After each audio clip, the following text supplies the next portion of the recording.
Welcome, everyone. Thank you so much for joining us today. I am delighted to see everyone who came to the webinar on a Saturday. So welcome to the Spanish Gap Year webinar. Today we'll be presenting our two programs, Spain by Train and Future Leaders. And I am very lucky to be joined by my dear colleague, Sagri, today, who's the program leader of Spain by Train. I'm Arantxa Lopez, the program director. I'll be speaking to you about future leaders. And today is extra special because some of our wonderful alumni are joining us for the Q&A session. So I'm going to hand it over to Sagri, who's going to tell us all about Spain by Train. Thank you, Arantxa. Well, guys, as Arantxa just told you, I'm Sagri. I'm the program leader of Spain by Train. We just finished like this spring program. Really successful, a lot of job, but really worth it. So what about Spain by Train? So basically, Spain by Train is a program that is mainly focused on Spanish culture and Spanish language. However, it's also focused on like personal growth, soft and hard skills, and basically like becoming more independent throughout those 3 months that we are together. We do experiential learning. So that means that we learn Spanish by doing different activities, but we also offer like intensive options throughout the trip. We're so focused on sustainability. That's why we travel by train those 3 months. We stay in sustainable hostels when we are co-living together, and we're also aligned with the sustainable development goals of the UN. So this is more or less our itinerary. This is the full itinerary, okay? So you guys all land in Madrid, but afterwards, we're headed to north. We are headed to San Sebastian. This program is 12 weeks long. So that means we're staying 3 weeks in smaller cities like San Sebastian, Salamanca, and Granada. And then we're going to be spending 1 week in other places like Madrid, Barcelona, and one adventure week in Asturias, which is actually like lots of fun. As I told you, we guys arrived to Madrid, then we head to San Sebastian. Afterwards, we go to Asturias for our adventure week, where we do surfing, canyoning is my favorite, hiking, Via Ferrata, and we also cycle the Camino Santiago for 3 days. Then we head to Salamanca for 3 weeks, Madrid a week, Granada for 3 weeks as well, and then we go to Barcelona, which is our final stop, and then afterwards, you guys fly home. Sorry. In San Sebastian, Salamanca, and Granada, you guys will be staying with host families. Okay, so you get like the full immersion, get to get like the full Spanish culture and everything. But when we are in Asturias, when we're in Madrid, and when we're in Barcelona, we're all together. So here you can see like some examples of what I'm talking about. This is, for example, us in Asturias, this last program, just doing the Camino Santiago cycling. It's really beautiful. It has like amazing landscapes.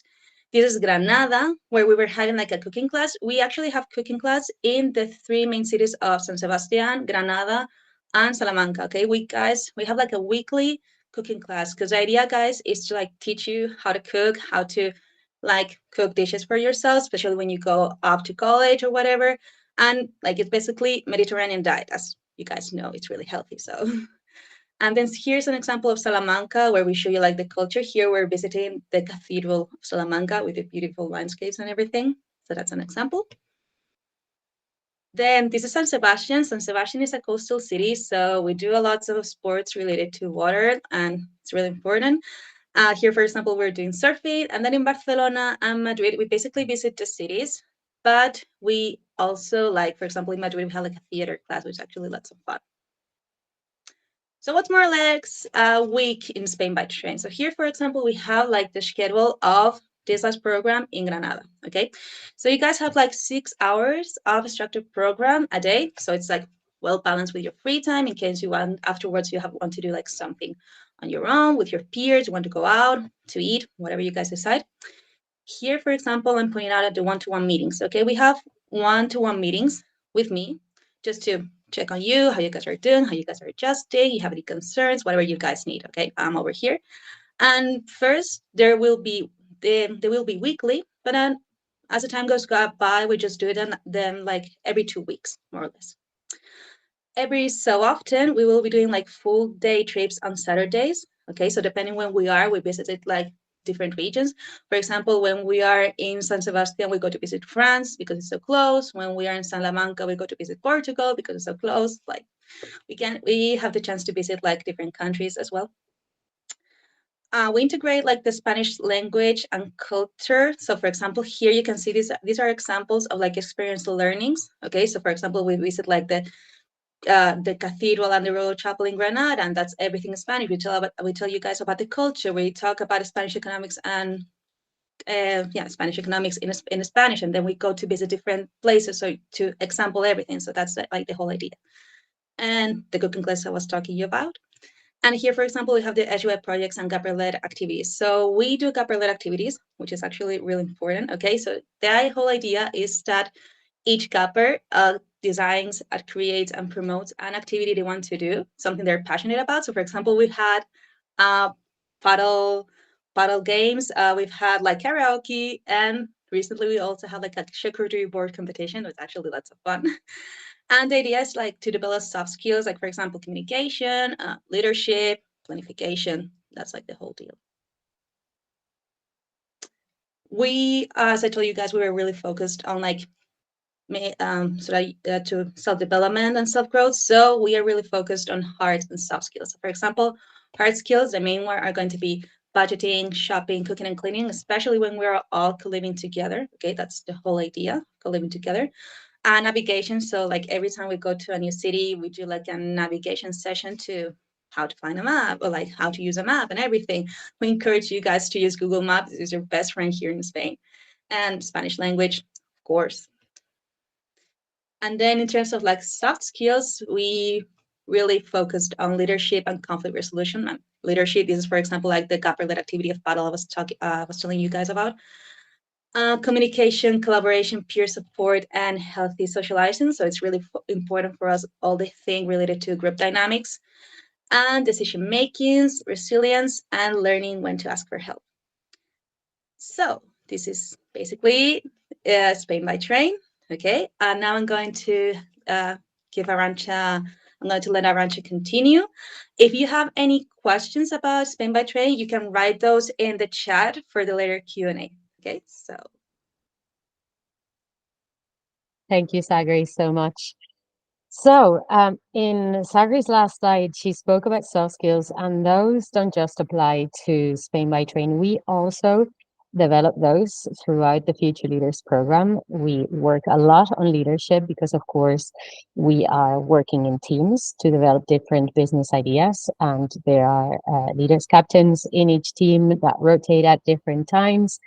The guys can speak to that later on as well. And sometimes we have to work on conflict resolution as well within the teams when perhaps the decision making, the decision that the group took perhaps isn't your favorite, and you still have to roll with the group for that week and so on. We work on communication from many different perspectives as well. We do a lot on public speaking when preparing for the pitches and the presentations that I'll tell you about later on. We have to draft emails and communicate with peers at work, with supervisors at work as well, and do so in a more formal register. So we are developing those soft skills as well, and we'll talk about hard skills later on. Future Leaders, in contrast with Spain by Train, is about internship and entrepreneurship. So gaining real work experience and developing entrepreneurial skills. There is an element to Spanish language as well, but not as much as there would be in Spain by Train. Our itinerary is a bit more simple than that of Spain by Train. We don't travel as much as a part of the program. We do the first month in Madrid. That's for 4 weeks. It's also a 12-week program. So for the last 8 weeks, we moved to Barcelona. But those are the main two cities that we are going to be living in. I'm going to show you the structure of what a week in Madrid looks like, and then we'll go see what a week in Barcelona looks like. You land in Madrid, and this is your launching pad, your preparation month. So it's a bit of a softer landing. You're going to be living in a host family, and their intention to allow you to live with a local host family is to be immersed in the language, first and foremost, whether you're a beginner or a more advanced Spanish speaker, and to give you that extra support. If you need anything, you have that closer link with your host family. The meals, breakfast and dinner are done at home as well. And you have the opportunity of observing what life is like with a Spanish family and what their routine is about. So you are doing a lot of Spanish learning in the mornings, and this is Monday to Friday, quite intensively from 9:30 a.m. until 1 p.m. It's all about Spanish classes. You are going to be in a very central school with all the different levels open to you. So whether you are a complete beginner or a very advanced speaker, you'll be integrated in the right class for you. And then you have 4 afternoons in the week because Friday afternoon is off. You get to start traveling on Friday. So out of those, Monday, Tuesday, and Thursday is for entrepreneurship. And we are doing 2 hour sessions of entrepreneurship and 1 day per week on Wednesdays for cultural activities. That could be, like you see on screen, a museum like the Reina Sofia for modern art, followed by an urban art tour in Lavapiés, or it could be a cooking class, it could be a dance class. The idea is to show you a little bit of the culture, which you'll be doing in your free time as well, but to have that structured in the program too. And then you have the option of joining the cultural activity schedule of Tandem of the school, which is open to all of you guys. So you may want to go on a day trip with your peers from class or go to an organized language exchange, which a lot of the people here today very much valued, and they can speak to that later on as well. So in contrast with Spain by Train, you see it's a structured program, but it has more free time embedded. So you are free from Friday at lunchtime until Monday morning. That means that you can stay in the city and explore. You can go travel within Spain, but you can also go travel within Europe. And some of the people in the groups this spring did that. Some went to France, some went to Sevilla, Alicante, San Sebastian. They'll tell you all about that. So we do this for 4 weeks, and the entrepreneurship program includes some career development to get you ready for your internship in Barcelona. It includes a business development toolkit, which could be on marketing and sales. And we do a boot camp at the end of the 4 weeks, which is all, in fact, about marketing and sales and developing a digital marketing strategy for an NGO that we partner with, and an actual in-person sales strategy, which we do at a local market. Then we do assessment, and then we move to Barcelona.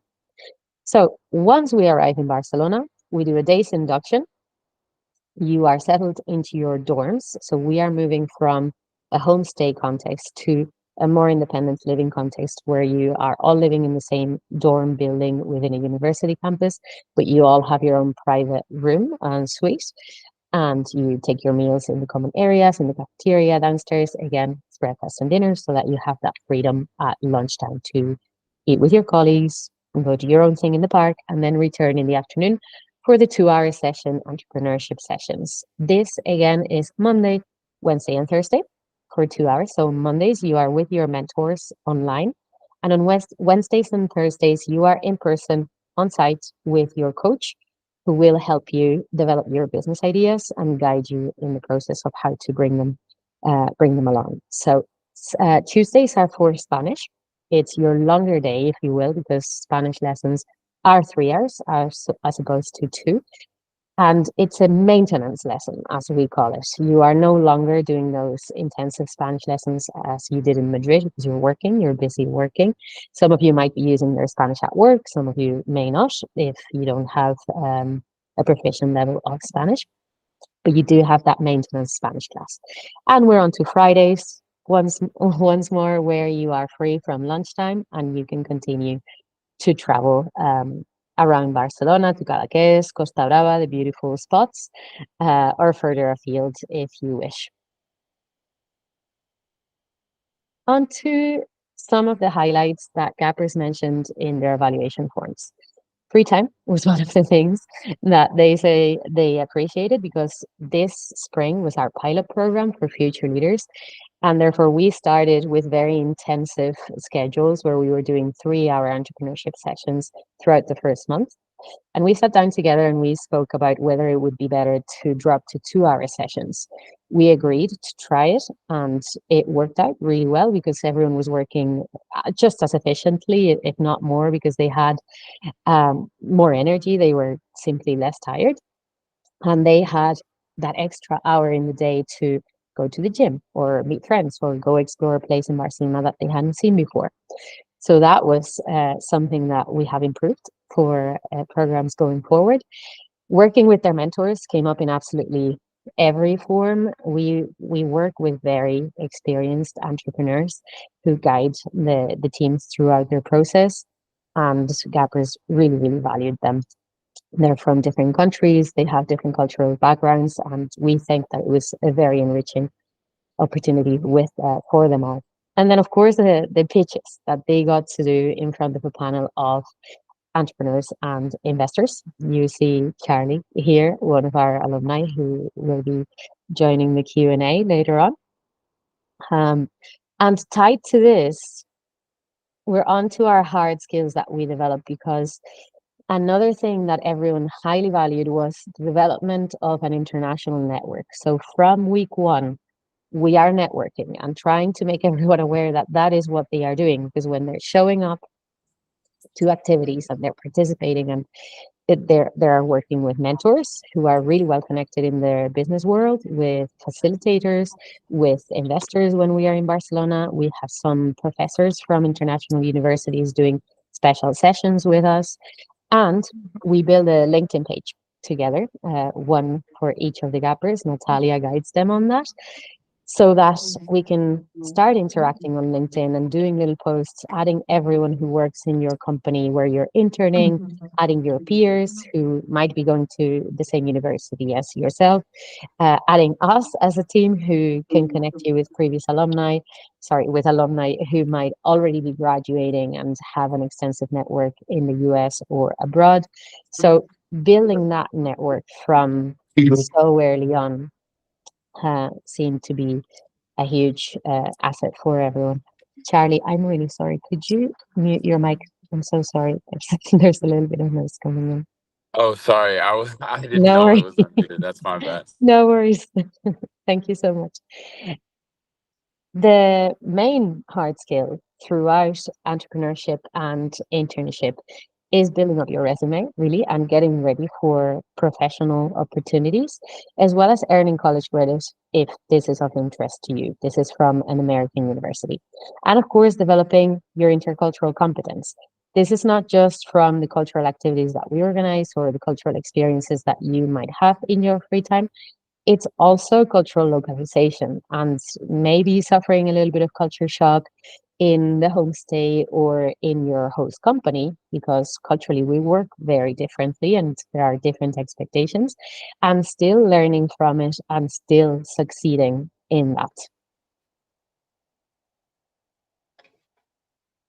Okay, so we are going to leave this slide on in case anyone would like to check out our social media channels and connect, find out more. You'll see a lot of reviews, you'll see a lot of footage from our activities, and there's our website as well, SpanishGapYear.com, with further information on how to apply, on our team. You can connect with us. You can book a one-on-one call via the website. Thank you all so much for coming and for listening in. And if you would like to turn on your cameras, we'll open the floor to questions. We're going to start with questions for Spain by Train, and then follow with questions for future leaders, if everyone's okay with that. Sagri, I believe, wanted to start. Yeah, so my alumni here from Spain by Train, I wanted to ask you, what was your biggest learning throughout these 3 months in Spain?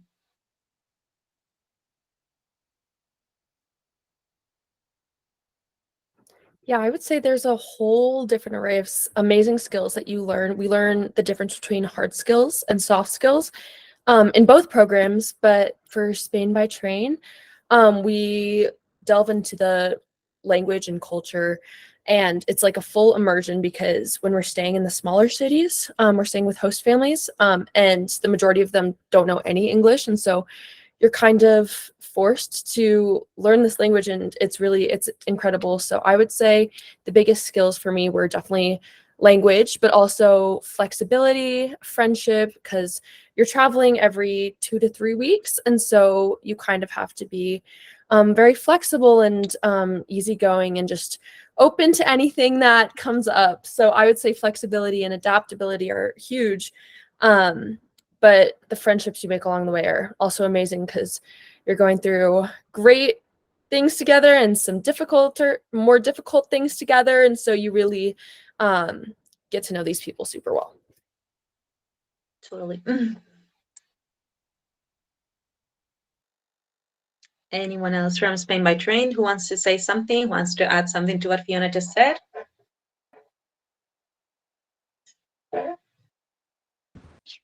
I think I learned a lot about Spain itself. Before going there, I didn't really realize how unique every region is and how many different, like, I don't know, how many cultural differences there are just between the North and the South. So I learned a lot about that and about Spanish history, which isn't really what I came for, but it was something that I really enjoyed. That's true. Lucas teach a lot of Spanish history. It's so true.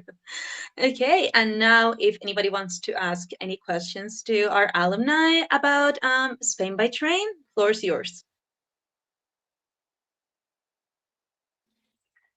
Yeah, I'd like to know a little bit more, Fiona and Annie, if you could talk a little bit more about your host family experiences, just a little bit more of a deeper dive, maybe give some examples of things that you might have done or how you connected with them, or if you connected with them as much as you thought you were going to, just a little bit more about the host family experience.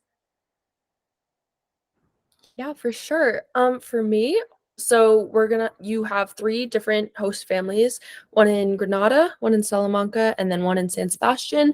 And it was really funny. All 3 of mine happened to be like older ladies living alone.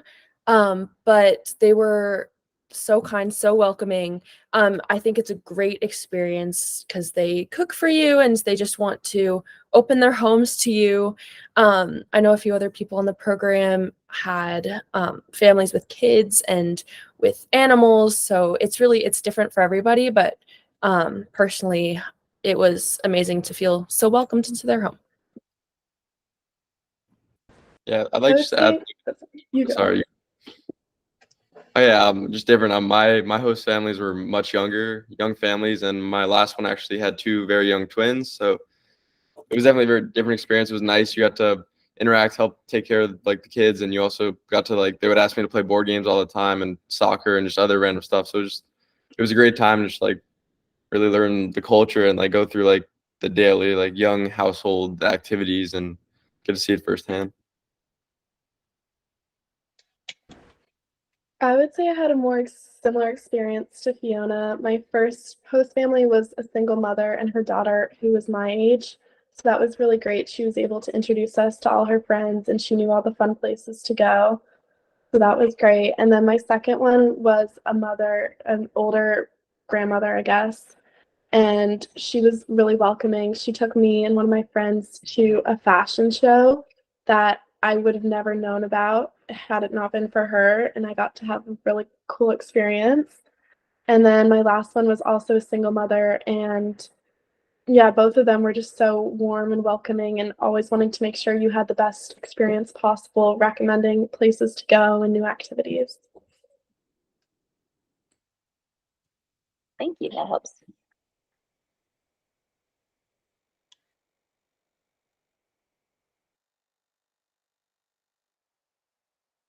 Any more questions about Spain by Train? Anybody? Any questions regarding the programs, the activities, the language experience?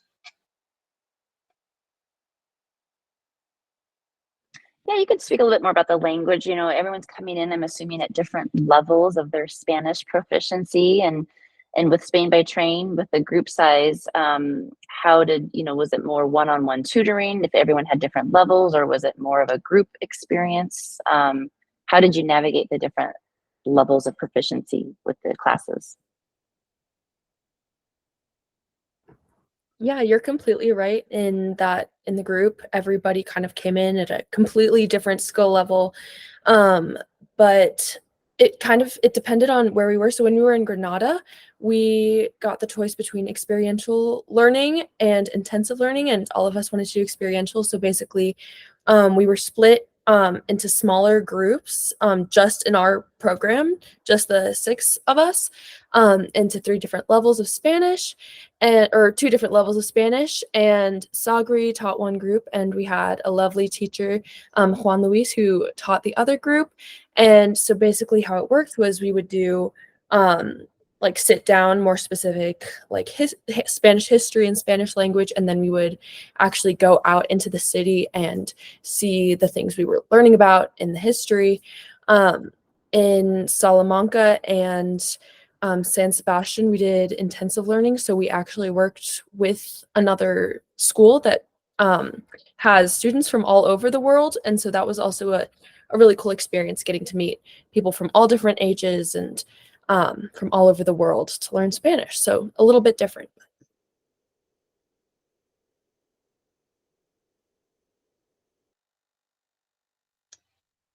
All right, Fiona, do you, Maria. Annie, would you like to add something to what Fiona just said?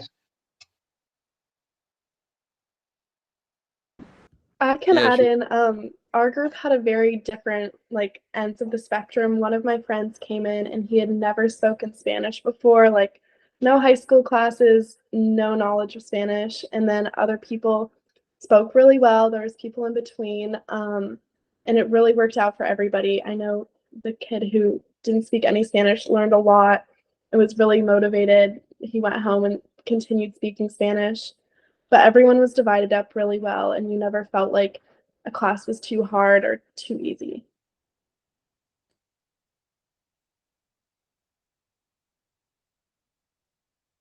Okay. Any more questions about Spain by train? Anybody? For our fellow alumni? Maria, if you're still there, Maria's Hi. coming to Spain by train in the fall and teach leaders in the spring. So it'd be great to have some questions from you since it's already upcoming, right? Do you have Yeah. any more practical questions about how to prepare for the trip or anything like that? Yeah, maybe what were some things that you ended up needing or wanting while in Spin by Train that you wish you could have packed, I guess, or knew about?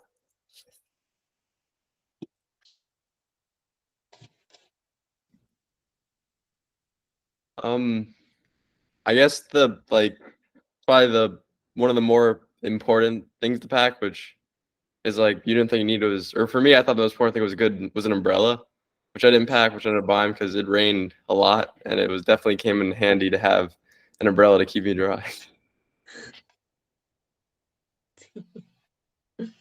Yeah, I agree. Yeah. Also, I mean, it's kind of easy to guess, but any kind of like medication you would think you would need just to be prepared. And yeah, umbrella is a great thing too. You never know what the weather's going to be like. Apparently, it's usually not super rainy, but when we went, it was. And so just being prepared for all types of weather, especially because we're moving from north to south, like all over the country, so it really varies.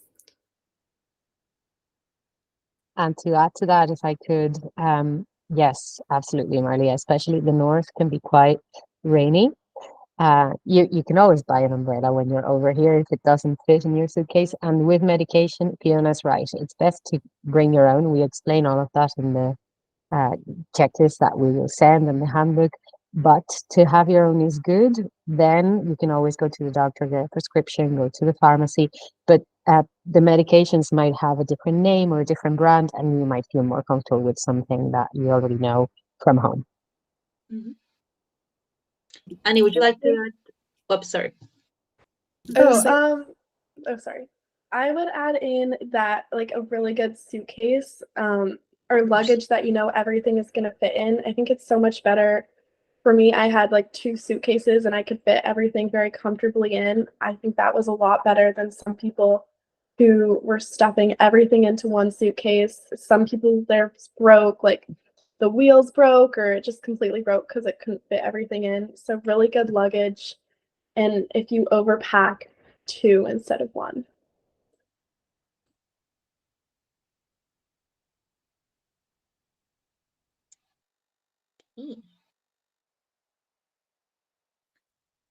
Super. Should we move to future leaders with your questions? If you'd like to start, Marlia, with any questions for your spring program for future leaders. I guess I was also kind of wondering about the time period in between them and like organizing other activities between them, either in Spain or in other places. And I guess how that would work. I know it's not an official part of the program, but I can speak to that at the end, but would anyone like to tell Marlia what they did between their fall and spring programs? We know that Clara, for instance, is she over here? I'm not sure. No, Clara hasn't popped in yet, but she came into Spain a bit earlier to practice her Spanish, so she got a study visa so that she could come in January, and she was here from January until March when the program started. But what else, you guys? What did you do in between your fall and spring?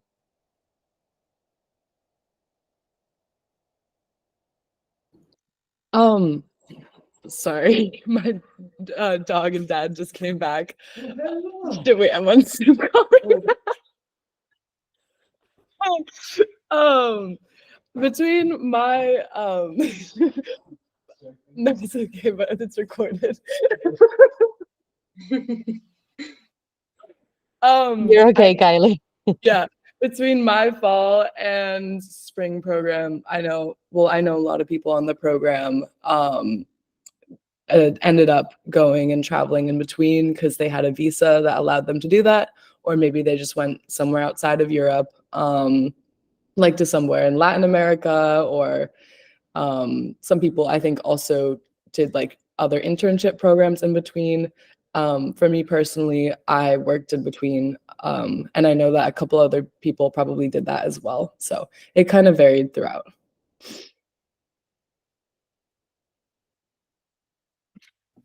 I did something like I guess a little bit in between. So I was on a structured program in South America in the fall, and then I did Future Leaders in the spring. And between that, I did a work exchange in Chile. So I was abroad, but I was working for my room and board, and just getting work experience and being a bit more settled than like programs where you're moving around and having like a ton of activities and a ton going on. And it helped with my Spanish before as well.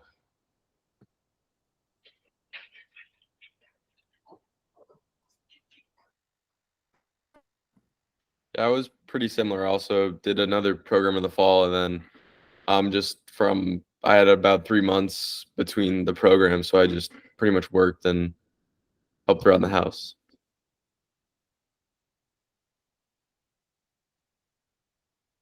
thank you.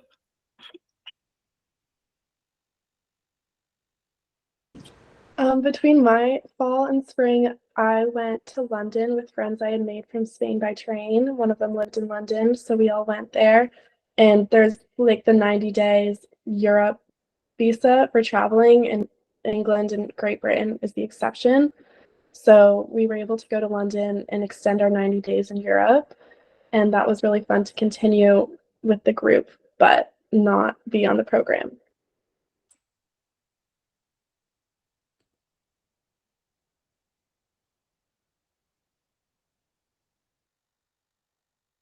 Does that help, Marlia? Yeah, definitely. Thank you. Some food for thought. Okay. Stacia, did you have any questions about future leaders since it was our pilot program this spring? Yeah, I would say some of the students that I've worked with and are thinking of for next year are, wanting to know with the age. I know there's a partnership with another internship organization, and there's sometimes some integration with that organization. And some of these students are more like juniors in college, and some of the gap year students are right out of high school. And just curious on how the dynamics, like, was there much socialization going on with the other interns from the other groups, or did you find that most of the future leader students kind of stuck together, or how did that typically work with the other interns? There was totally a mix. So definitely because the future leaders, like we spend a month in Madrid with just our group, there's obviously like a bond before, but for me personally, I had a ton of friends who were just with Absolute Internship. I think for some people, they're working in the same company, so they're actually co-workers between Absolute Internship and future leaders. I know Kylie can probably talk about that. So that's really nice. So I'm 18. I was like young, just out of high school, and there were people in the other group who were as old as like 24, 25, and I was friends with them. And it was really like not notable at all. I think just because we were all doing the exact same thing, even at different stages in life, like we were living the same place and doing the same internships, it was not noticeable. It was a pretty smooth integration. And so it's nice to have the future leaders group that as kind of like a rock that you're spending a lot of time with and a lot of classes with, and before. But I found it really nice to have a larger group and really the whole building to meet with and just have more people to hang out with.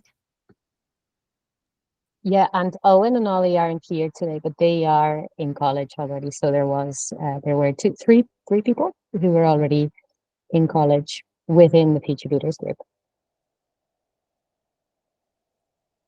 Yeah, I can speak for that as well. I also, like Grace, I had about 3 other interns from Absolute Internship who were at my work, and I personally think that I got really close to them. And I would say that I spent probably just as much time, or maybe more at some points, with the Absolute Internship kids, maybe just because of that and because of the work. And in the second half in Barcelona, there was just a lot of opportunities for us to be together. But that isn't to say that I was separated from the main group at all, because we definitely still spent a lot of time together, both through the internships, or I mean, not the internships, the entrepreneurship, and just sort of hanging out outside of program, obviously, too.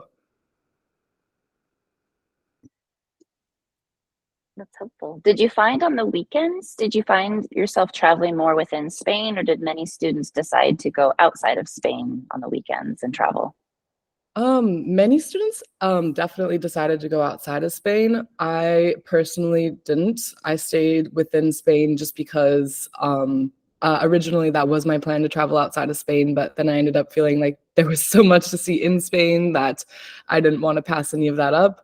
But yes, many students, I know some made it out to London, and I think Owen might have made it out to, oh gosh, I'm forgetting. Well, he was in Paris for a second, and maybe in Dubai. I don't quite remember, but No, he went to Budapest. Budapest, right? And Ishan was in France, I think. Yes.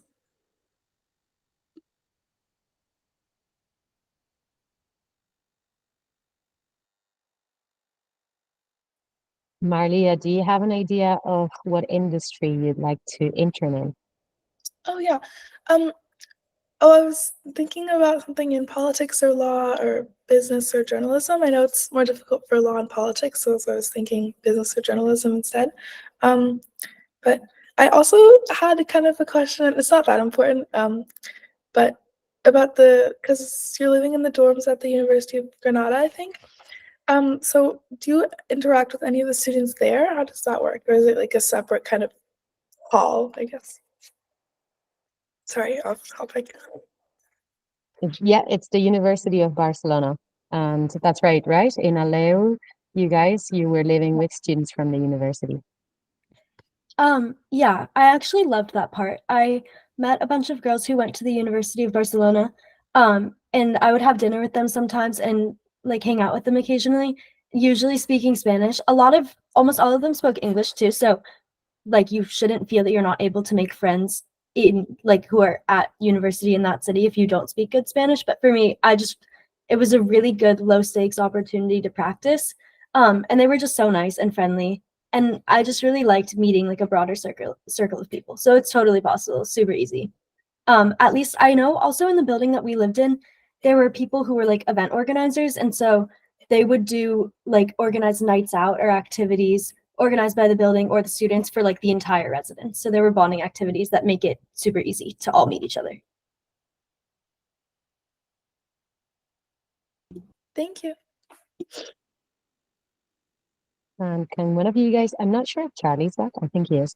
Can you tell us a little bit about what you did in your internship, Charlie, and well, Grace and Kylie, you too. Can you tell us about what industries you interned in and what the experience was like? Yeah, I am back. I can answer a little bit about that. So my company was a jewelry company, um, and it was just a woman who was like a designer with a vision. She kind of did everything herself. So it was me working with her, and she didn't have a ton of info or experience in like SEO, and she needed some help finding inspiration for different things like photo shoots and like inspiring jewelry design. So I kind of was hands on with everything, and I'm really interested in jewelry design and fashion design in general. So I was kind of in the whole experience. I helped her with some of her jewelry design. She'd show me like pieces she'd be working on and ask for advice with the design. And I remember one time she asked me to find like inspiration for one of her photo shoots that she had coming up. And so yeah, it was just like a really cool experience, and it did give me the experience in the business side of like what a jewelry company actually would be, as well as the jewelry design itself.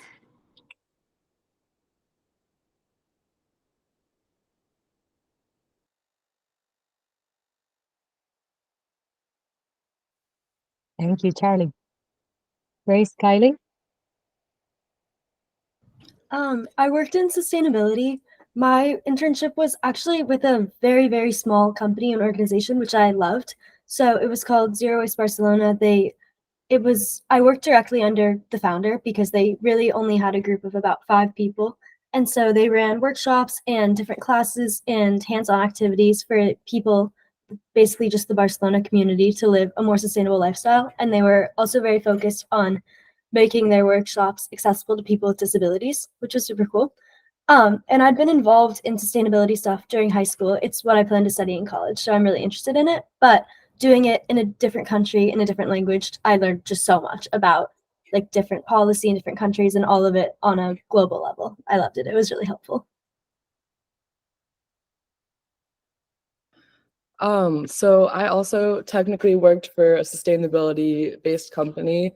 They were sort of like, they did a couple of different things, but predominantly they did sustainability consulting. So they would basically just, I think, help other companies sort of get EU funds just for sustainability or environmental based measures.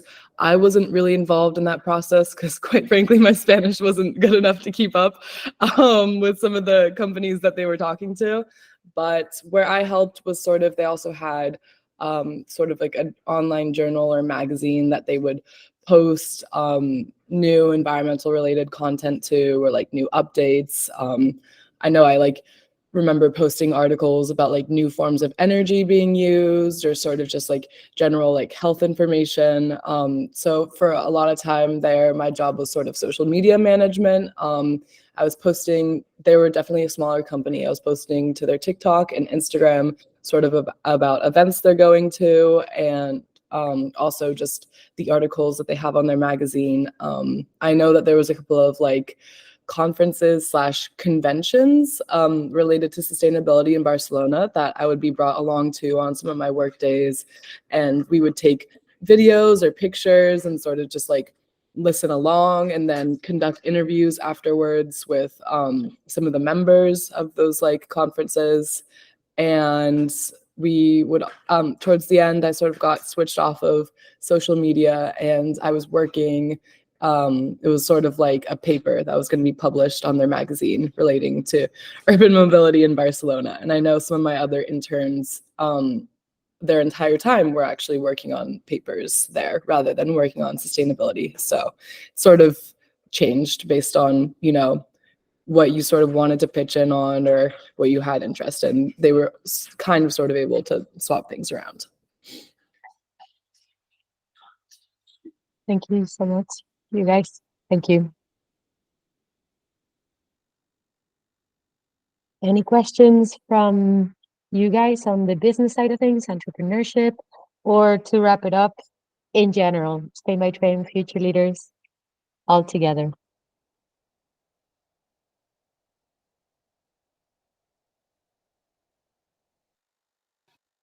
I do have a questions for our alumni about Spain by Train, guys. Something that it's really important, but I want you to tell me how was co-living all of you together.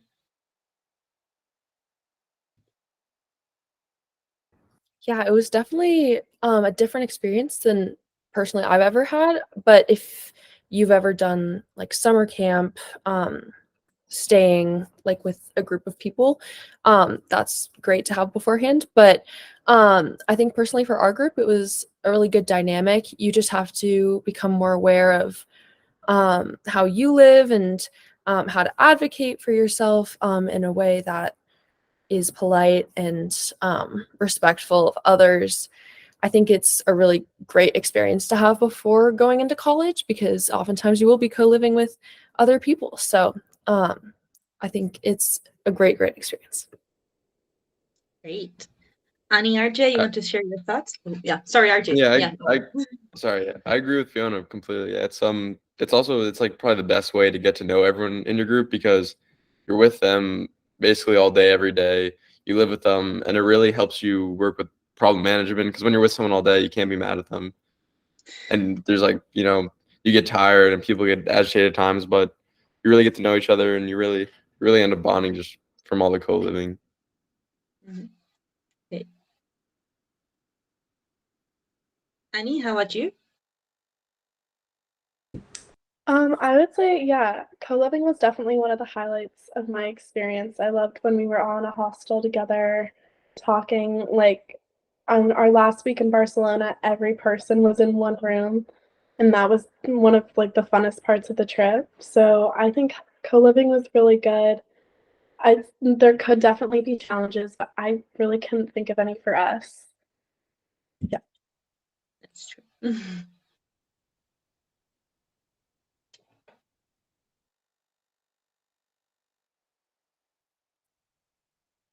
Super. Any other questions, you guys?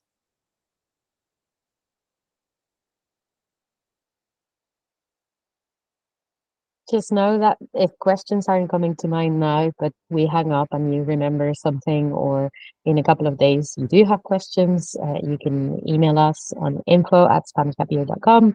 You can email sagrario@spanishgapyear.com, and we can schedule a call. Through the website, you can schedule a one-on-one if you wish. In the apply button, you can book a call with either of us, and we're always delighted to hear from you. No hay más preguntas. Great. Yeah, No other this is wonderful. I questions? love hearing about everyone's story from the alumni. That's super helpful. Thank you so much, Stacia. Yep.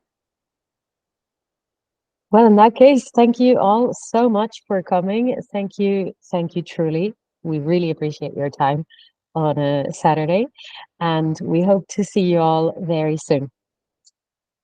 Have a nice weekend.